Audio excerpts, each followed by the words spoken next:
The Chiefs' new history is a minute old, maybe two, and here comes Andy Reid up the stairs and into the happiest moment of his 6 years in Kansas City.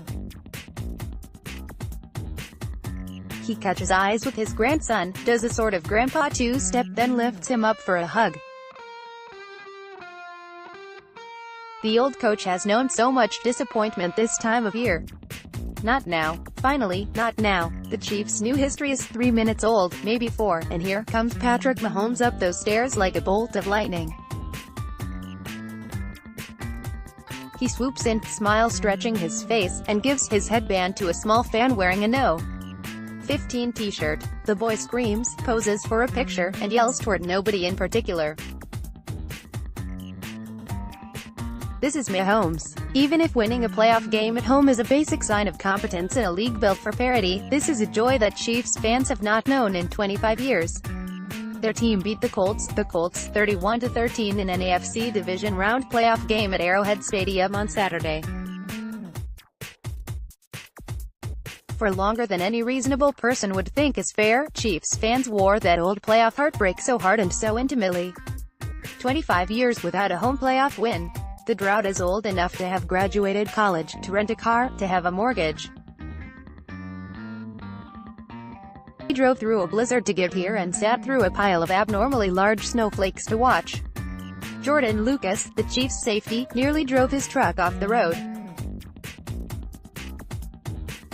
Snow and cold pushed some tailgaters inside their cars, or inside the stadium earlier than they would have liked, but it did nothing to freeze their spirit.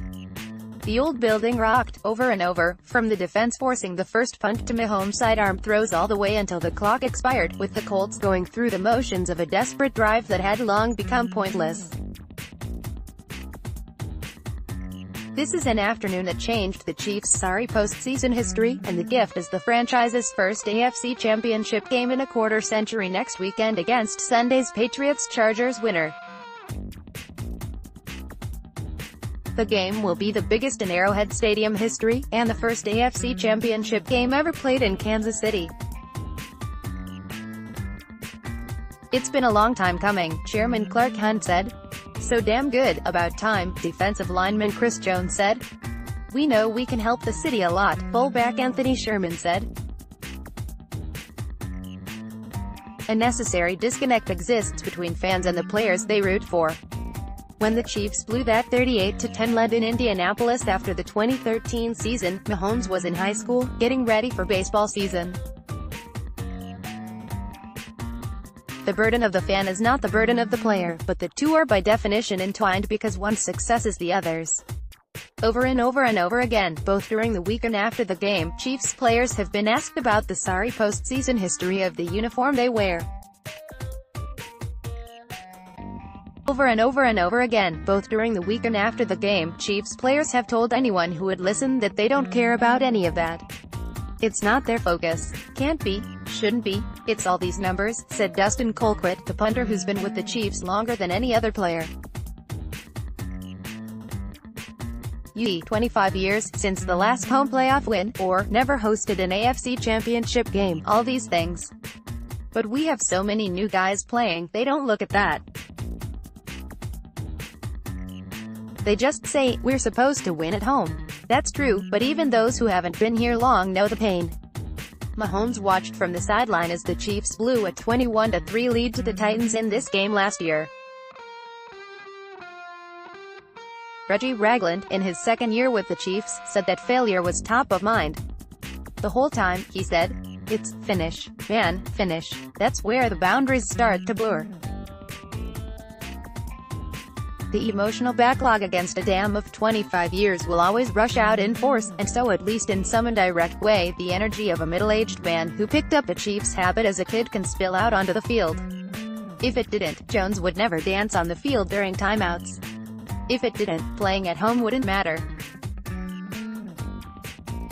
If it didn't, the men in that locker room wouldn't shake their head and giggle when talking about what they heard out there.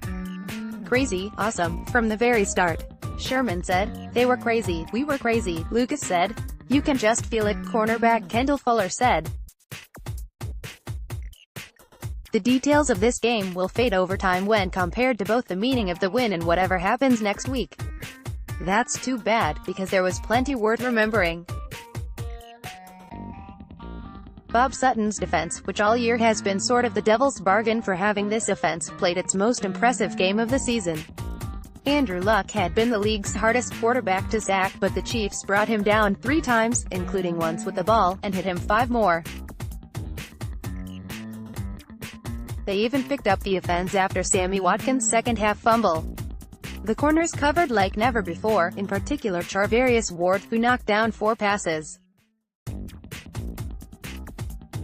Ward was the centerpiece of a major shift the Chiefs made after the Chargers game, and coincidence or not, they've given up just 16 points total over the last 2 weeks after surrendering an average of 28 in the first 15 games. Mahomes and Reid did enough with the ball to make it all stand up, scoring 24 points on their first 4 possessions, a combination of balletic play calls and cold-blooded improvisation. Still, if you have followed this team before Mahomes became a national celebrity, you could see familiar cracks. Chiefs teams in the past have folded under much less than the Colts' blocked punt for a touchdown in the second quarter. Colquitt hadn't been blocked since the opener of the 2013 season. This one came on what appeared to be a miscommunication of blocking assignments, the kind of simple task the Chiefs have usually done well until the postseason. This time, instead of folding, Mahomes pushed the Chiefs 75 yards in about 4 minutes for a sort of daddy's home touchdown, scored on a scramble where he pump-faked the defensive back and dove for the pylon. Chiefs teams in the past have turned a play like Watkins' fumble into a haunting forever memory, like Marcus Mariota's pass to himself, or Luck's touchdown on a fumble that bounced off his lineman's helmet. But this time, the memory comes 2 snaps later, when Dee Ford knocked the ball from Luck's hands and Justin Houston smothered it and then danced off the field. History doesn't change easily, so here's what it took: one of the sport's greatest defensive minds surrounding a generational quarterback with an absurd stack of talent and the best defensive performance of the season. Once the snow clears, if the snow clears, the realization will sink in that this win is a necessary moment to help clear the decks of so many horrific memories, but will ultimately feel unsatisfying without another win next week.